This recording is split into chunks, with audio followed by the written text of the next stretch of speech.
Bonjour et bienvenue ce soir à The Fashion Therapist, un nouveau live que j'ai mis en place parce que ça parle beaucoup en fait d'une démarche qui m'est très précieuse en fait. C'est vraiment aller à la rencontre de l'humain dans le domaine de la mode et parce que derrière la mode, c'est que des hommes et des femmes qui créent, qui fabriquent et qui nous proposent des produits que souvent on adore. Et ce soir justement, j'ai vraiment le plaisir, mais vous ne pouvez même pas imaginer le plaisir.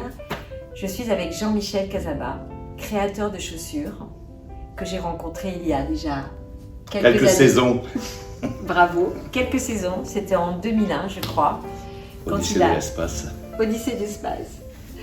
Quand il a présenté sa collection, sa deuxième collection je crois, parce que tu avais lancé en 2000 à New York. 2000, c'est la première fois que j'ai fait première classe. Voilà, donc sur Première Classe, qui était un salon où on réunissait des créateurs, une trentaine de créateurs incroyables dans le domaine de l'accessoire de mode et de la chaussure. Enfin 30 donc dans le domaine de la chaussure. Donc en fait, vous connaissez tous la chaussure et aujourd'hui on va parler de chaussures. Donc vous connaissez tous Robert Clergerie, des grands noms de la mode, Jourdan, on va dire Stéphane Kellian, Michel Perry, Manolo Blahnik, Jimmy Choo, qui ont vraiment influencé le secteur et des générations de créateurs qui ont émergé dans les années 2000. Jean-Michel fait partie de ces années 2000 avec Michel Vivien, Bruno Frisoni et plein d'autres. Donc en fait aujourd'hui, ce créateur de chaussures qui m'a fait... De souliers de rêve, s'il vous plaît. De souliers, j'adore. Je souliers préfère de souliers rêve que chaussures. Et mais oui, c'est synonyme d'objet de plaisir. Ah ça oui. De plaisir, de séduction, de beaux objets. En tout cas, ta façon à toi de l'écrire, c'est vraiment ça, Merci. effectivement. Et c'est pour ça que pour moi, aujourd'hui, c'est vraiment un plaisir parce que j'ai l'impression qu'on revient en fait sur le marché avec ce type de souliers après des années de sneakers et d'urbain. Et j'ai le sentiment que là, ça revient et toi, tu reviens. Donc pour moi, c'était important de l'avoir avec moi ce soir. Merci. Voilà. Je suis assez émue, je ne vous le cache pas. Voilà. Donc aujourd'hui, Jean-Michel, qui a été un des créateurs les plus connus aux États-Unis, avec un autre créateur très connu, Christian Louboutin. Et oui. Eh bien, ces deux créateurs français, on peut dire que c'est eux qui ont vraiment vécu une histoire incroyable avec les Américains aux États-Unis. Mais revenons à toi, réellement. Donc, tu aurais pu être photographe, rugbyman, mais c'est la création de chaussures qui a absorbé toutes tes envies et tes frustrations. Ouais, on ne fait pas frustration, c'est désir. Voilà. Tu es appelé par... D'abord, avant tout, c'est sublimer la femme, la beauté de la femme, du pied, de la jambe. Je pense que ça vient de quand j'étais petit enfant. Dans mon village, il y avait une très jolie fille qui habitait dans ma rue.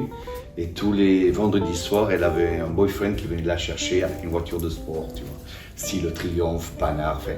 À l'époque, il n'y avait pas encore des Porsche ou des Ferrari dans le sud-ouest. Et tu avais quel âge? J'avais 8-9 ans. Ah oui. Et tous les vendredis soirs, j'attendais pour voir cette fille sortir, qui était superbe, c'était les années 70, on avait toujours des petites sandales plateformes en cork, c'est-à-dire en liège, des mini-jupes à franges, et je trouvais ça fantastique. Et chaque fois, je me dis, ah, c'est vendredi, comment elle va être habillée aujourd'hui? Voilà. Et c'est comme ça que ça commence. Je pense que c'est comme ça. Si je dois faire une psychanalyse, revenir en arrière, voilà. D'où vient ma passion de la chaussure et de la beauté du pied féminin, de la jambe, de la beauté de la femme, je pense que ça vient de ces images que j'ai gardées de mon enfance. Donc je suis contente que tu sois The Fashion Therapist parce que ça t'a vraiment poussé à réfléchir. Mais oui. Et donc en fait, effectivement, tu crées vraiment des chaussures sexy, élégantes et rock.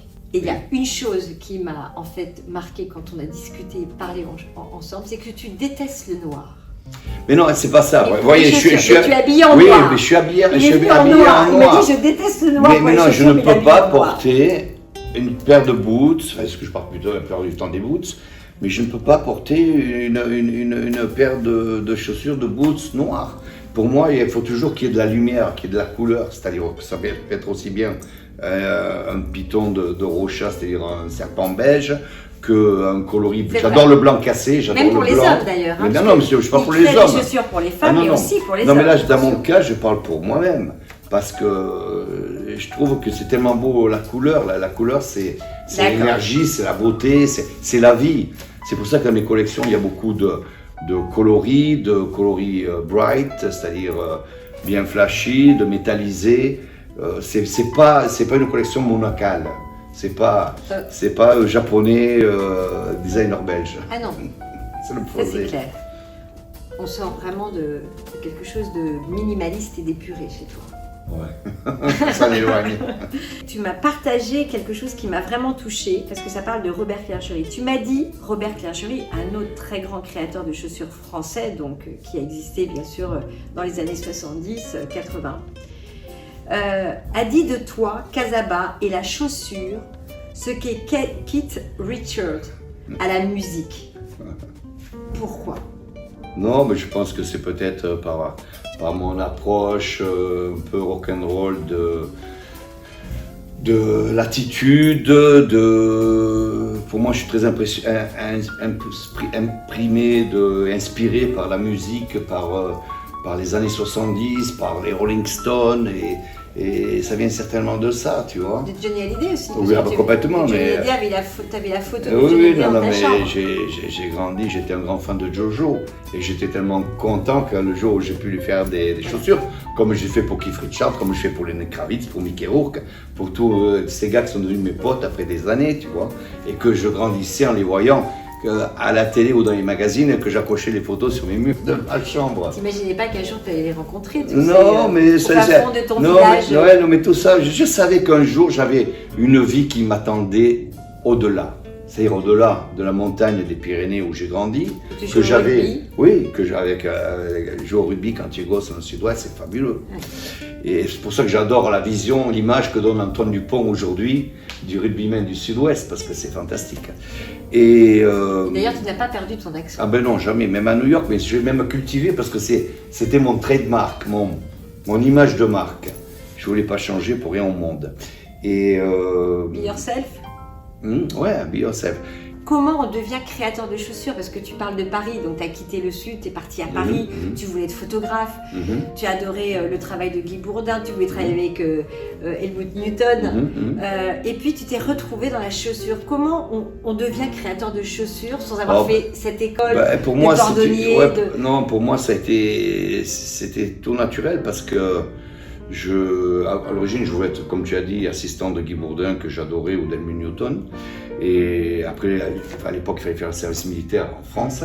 Une fois que j'ai fini, je suis venu à Paris et j'ai essayé de trouver des jobs pour survivre en qualité de photographe. Moi, j'ai fait quelques trucs, quelques piges pour le Figaro Magazine, pour l'Officiel, pour Vogue. Et un jour, il fallait quand même que j'ai un job à mi-temps. Un jour, un ami m'a dit, mais pourquoi tu ne prends pas un job à mi-temps, tu n'aimes pas vendre des chaussures? J'ai dit, les chaussures, j'adore, j'ai une passion pour les souliers. Et il me dit, Charles Jourdan, ça te dirait? Aussitôt, ça fait clic. J'ai dit, Charles Jourdan, c'est là que Guy Bourdin fait la campagne. Et c'est là que j'ai pris... Directeur de la boutique oui, La Madeleine. Et du Forum des Halles, sous-directeur du Champs-Élysées, et qui était le plus grand magasin au monde, et après du Forum des Halles. Et c'est là que j'ai appris la chaussure de A à Z. Puis après, Stéphane Quélian m'a contacté. Oui, Stéphane Quélian, il t'a débauché. oui, qui était la marque fabuleuse. Donc, quand je sortais des bains-douches, j'allais voir les La vitrines. de Stéphane Quélian. Je suis allé voir les vitrines à la boutique de la Place des Victoires. Et voilà, et comme ça, petit à petit, tu t'investis dedans et tu vois les besoins qu'il y a. Par exemple, tu commences à filer un coup de main, à participer avec le bureau de style. Puis après un jour, il arrive que tu as envie de faire voler tes propres ailes. Alors raconte-moi comment tu t'es retrouvé à New York? C'est parti avec Stéphane, c'est ça? Oui, avec Stéphane, on est allé. Un jour, Stéphane, il me dit, Jean-Mi, je vais aller faire un tour à New York parce que Quélian était coté en bourse et explosé par tout le monde, sauf aux États-Unis.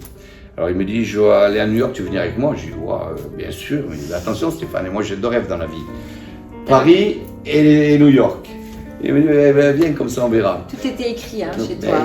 Je l'ai toujours senti. Comme quand je voyais un film, tu vois, je vois un film sur New York, les années 70, tout ça, que ce soit les Guerriers du Bronx ou Marathon de Maine avec Dustin Hoffman, j'ai toujours eu une envie d'aller faire mon jogging. La première chose que j'ai fait, c'est faire mon jogging autour de Central Park, du réservoir, comme Dustin Hoffman dans Marathon de Maine, tu vois. Et au bout de même pas 24 heures, de 12 heures, il m'a dit « Que penses-tu de ce qu'on a vu ?» J'ai dit « Mais qu'il y a tout à faire dans ce pays ?» Et il m'a dit « Si je te propose de rester, tu restes. » Et là, j'avais déjà une vie un peu organisée en France. J'ai dit je peux te donner une réponse demain. Et 5 minutes après, je te sais pas, j'ai dit je reste. Voilà, et là, on a développé ensemble. Tu as développé Kélian, tu es resté 10 ans. 10 ans, on a développé le wholesale, les boutiques. Quand je suis arrivé, il y a 3 boutiques. Je suis parti, on en avait 15.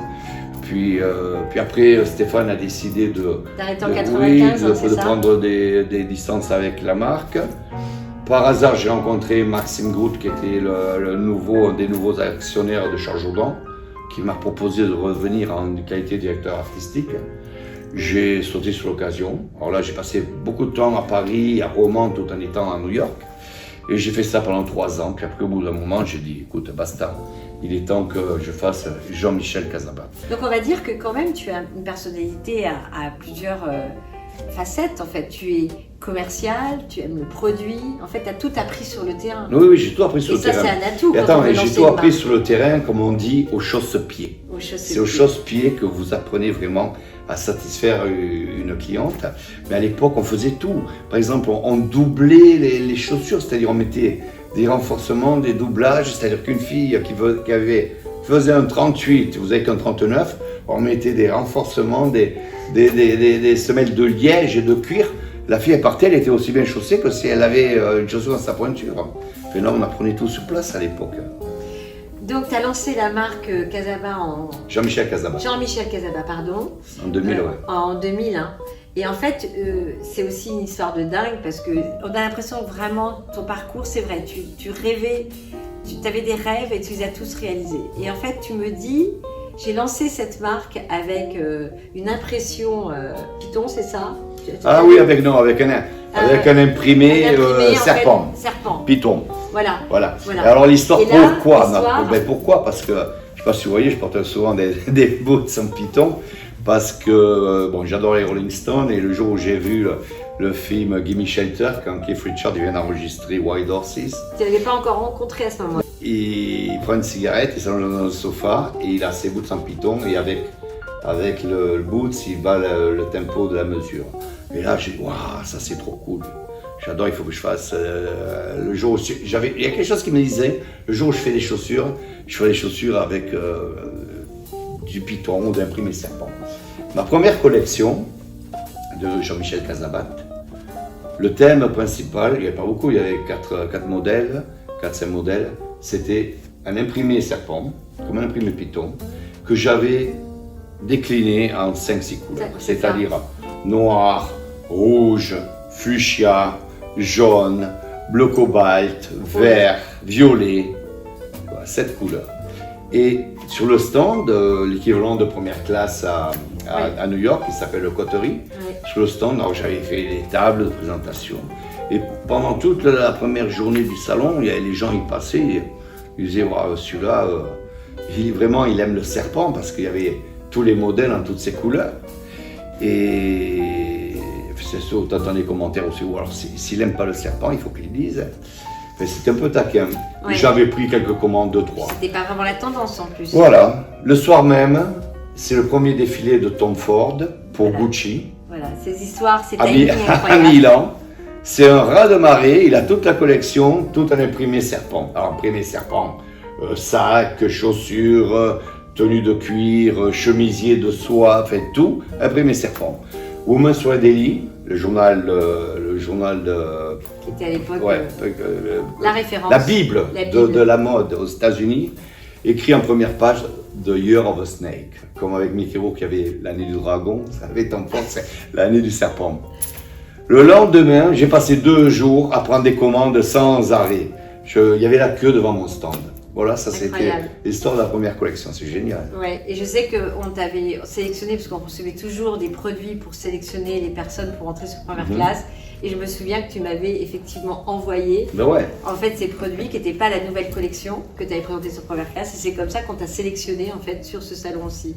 et que tu as débarqué à nouveau à Paris juste pour présenter les collections. Mais dis-moi, tu as rencontré énormément de monde en plus à New York, mais cette personnalité, parce que ça se voit tout de suite, on voit que tu es facile, enjoué. Ouais, j'aime la vie. J'aime la vie, j'aime les rencontres, les contacts. Donc tu as développé cette marque à New York, tu as commencé à chausser toutes ces stars. Comment ça se passe en fait? Tu es à New York, tu es français. C'est quand même une histoire de dingue, on est d'accord? En même temps, pour toi, non, c'était normal. Ben, c'est normal, je faisais des souliers qui étaient sympas, qui avaient un style, qui était différent des autres. En même temps, je connaissais le réseau de distribution parce que j'avais fréquenté à travers Stéphane Kélian, à travers Charles Jourdan. Et tous les grands magasins, Bernès, tout le monde, en fait, tous les grands comptes. Barnes, bien sûr, Maxfield, tout ça.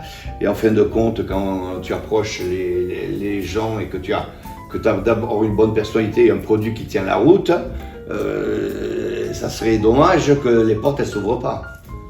Voilà, et c'est comme ça que petit à petit, comme on dit, l'oiseau a fait son nid et ça a très bien démarré. Tu as mis un pied vraiment dans le showbiz. Parce que ouais, mais aussi ça vient de. Il y a Mickey Rourke, mais souvent. Tu les as chaussés, Madonna. Oui, mais enfin, la plupart, les derniers, sont des amis. Si tu veux, je les ai rencontrés par intermédiaire d'amis. Et c'est là où tu rencontres quelqu'un Mickey, pour moi, c'était le meilleur acteur de sa génération. Lenny, le meilleur musicien de sa génération. Et tu les rencontres et de suite, il y a un clic comme si on se connaissait depuis toujours. C'est génial. Madonna, je l'ai vu quelques fois, mais je ne l'ai pas. C'est un jour, je fais un salon à Los Angeles et je vois une femme qui ressemblait à une acheteuse et que tout le monde saluait, tu vois, que tout le monde disait bonjour. Je me dis, cela, ça va être, sans la connaître, je dis, ça va être une bonne boutique. Et à un moment, elle arrive à mon stand et bonjour, elle me dit, je peux passer une commande? Je dis, bien sûr. Elle choisit 1, 2, 3, 4 modèles. Elle me dit, voilà ma sélection. J'ai OK. Je dis les pointures, elle me dit 1,38. Alors moi je suis là, elle me dit 1,38. Alors j'attends, normalement on te dit 1,38, 1,39, tu vois, 40. Elle me dit pour tous les modèles 1,38. Je dis mais je peux pas faire une commande, c'est pas, on peut pas vivre un magasin avec une paire. Elle me dit mais c'est pas pour un magasin, je suis Ariane Phillips, la styliste de Madonna. Je dis oh ok. Ça grâle. Voilà.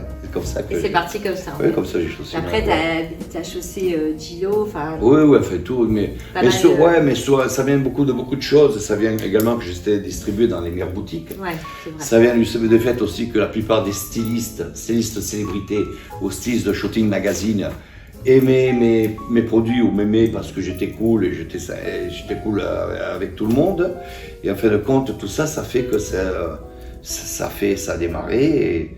Et c'est vrai, je peux me vanter ou me satisfaire d'avoir chaussé pas mal de Hollywood ou de l'industrie de la musique, mais c'est normal, parce qu'après, en fin de compte, si tu commences à couvrir ce monde-là, le reste, ça suit. Hein.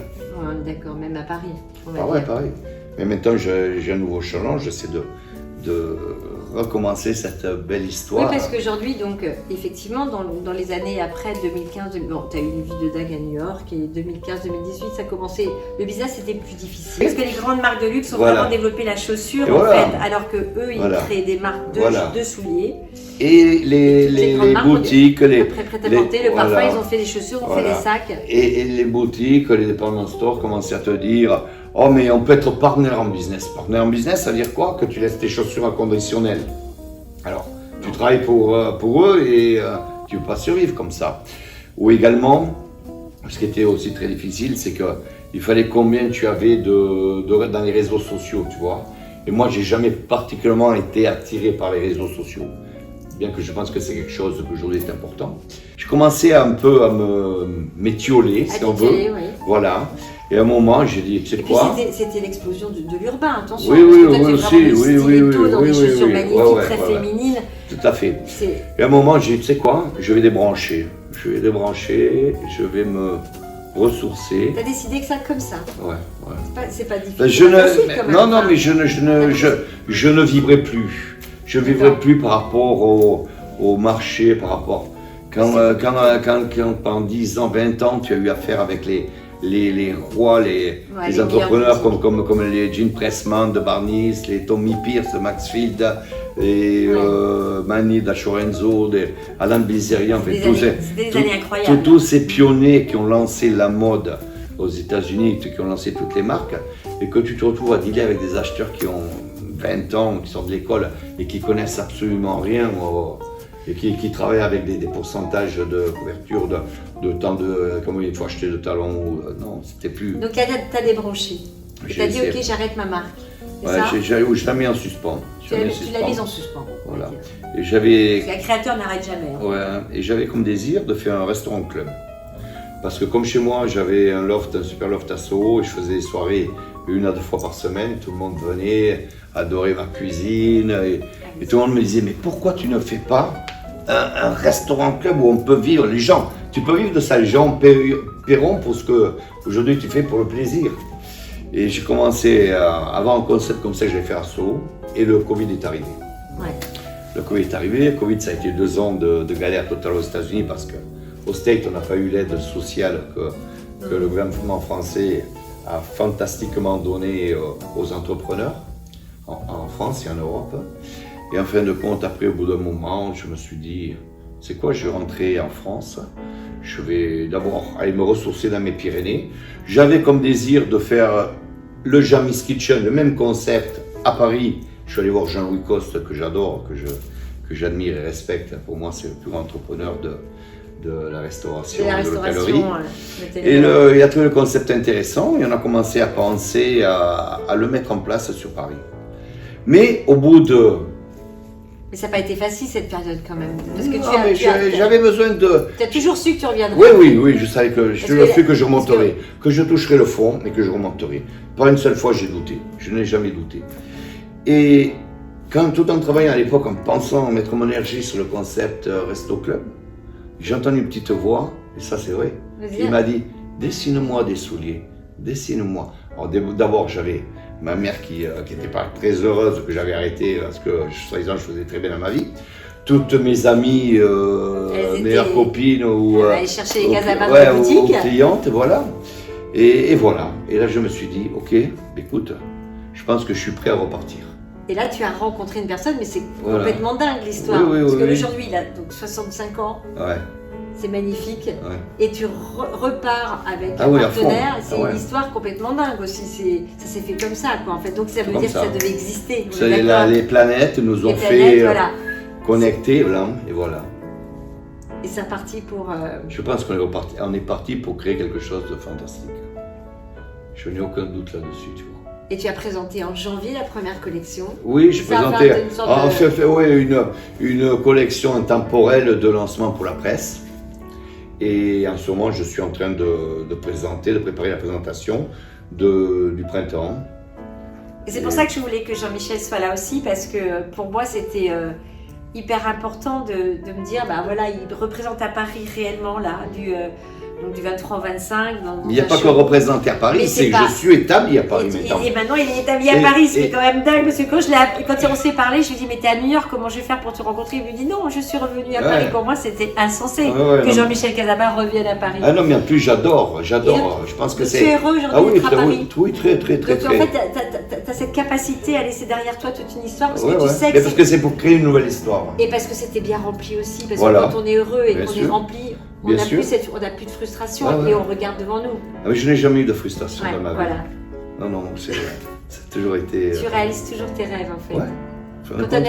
Quand tu as un objectif, tu le fixes et tu y vas. Oui, dans la vie, il faut pas t'arrêter si tu as des handicaps, des barrières, des problèmes. Si tu as quelque chose dans la tête ou derrière la tête ou comme vision, il faut toujours s'y accrocher. Si tu t'y accroches, c'est sûr que c'est pas facile tout le temps. Et si tu t'accroches, tu peux y arriver. Oui, je suis tellement d'accord avec ça. Il faut vraiment faut tous, il faut qu'on l'applique tous. Ah oui, mais je pense. Moi, quand je dis be yourself et vraiment soyez vous-même, allez-y, quoi. Moi, c'est sûr que c'est pas facile parce que des fois, tu peux te battre, avoir des murs, des montagnes devant toi. Mais si tu t'accroches, si tu essaies d'y arriver,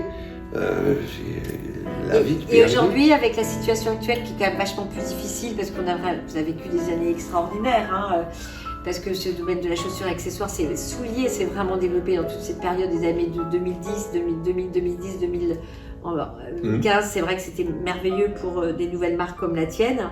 Mais aujourd'hui, tu donnerais quel conseil à un créateur qui se lancerait dans cette période quand même très complexe, c'est un peu chaotique? De suivre son rêve. S'il a vraiment envie, bon alors, s'il n'a pas envie de se battre ou d'avoir une vie de montagne russe, va faire autre chose, va travailler à la banque ou va travailler, je sais pas moi, chez Louis Vuitton, ils te paieront bien si tu fais bien ton travail. Mais si tu as envie d'y arriver avec ton identité, avec ta marque, ton produit, accroche-toi. C'est pas facile, mais c'est pareil. Si tu veux être boxeur et que tu as fait un round avec Mike Tyson, faut en avoir mais c'est pareil dans tout. Je pense qu'il faut les rêves, il faut jamais les abandonner parce que la vie, je dis, elle est faite souvent de rêves réalisés. À partir du moment que tu le donnes comme objectif, ok ? De rêves réalisés. Oui, mais quand tu ne baisses pas les bras, Bon, alors, un petit portrait chez moi pour terminer. Donc, Paris ou New York?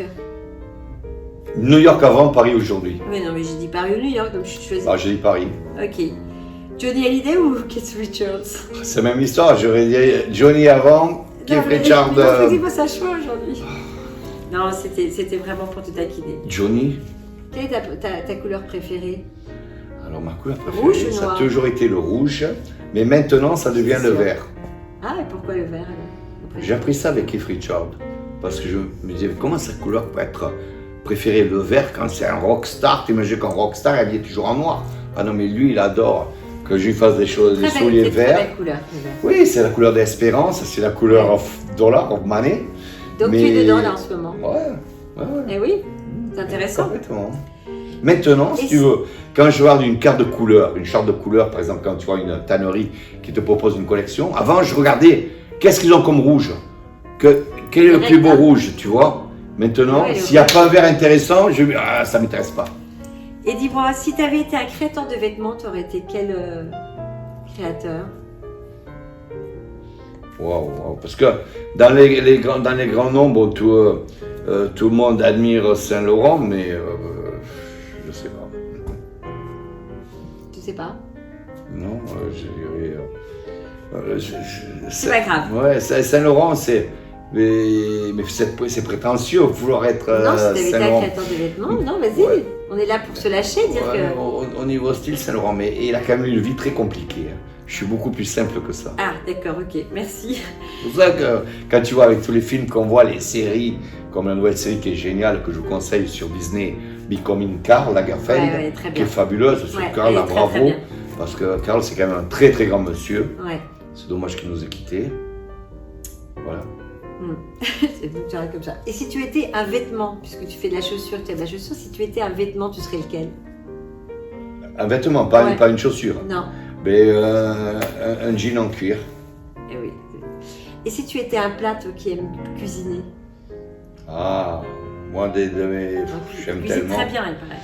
Ouais, j'adore cuisiner tout, mais enfin j'adore la paella surtout. Enfin, tout ce qui est mes spécialités que tout le monde me demande, c'est la paella ou la fideuà. La fideuà, c'est la paella catalane cuisinée avec des nouilles et du vermicelle au lieu du riz. D'accord. Et si tu n'avais pas été un créateur de chaussures, tu aurais été quoi? Tu aurais fait quoi? Alors si j'avais été un musicien, j'aurais été une rockstar. Oui, non, mais en tout cas, pour terminer, si tu n'avais pas été un créateur de chaussures qui te passionne... Photographe. C'était l'idée première. Ouais, mais en plus quand je vois les copains, tous les potes qui ont réussi dans la photographie, quand je me dis, pour ça, le conseil que je donnais avant, si j'avais persévéré un peu, je serais certainement devenu un super photographe.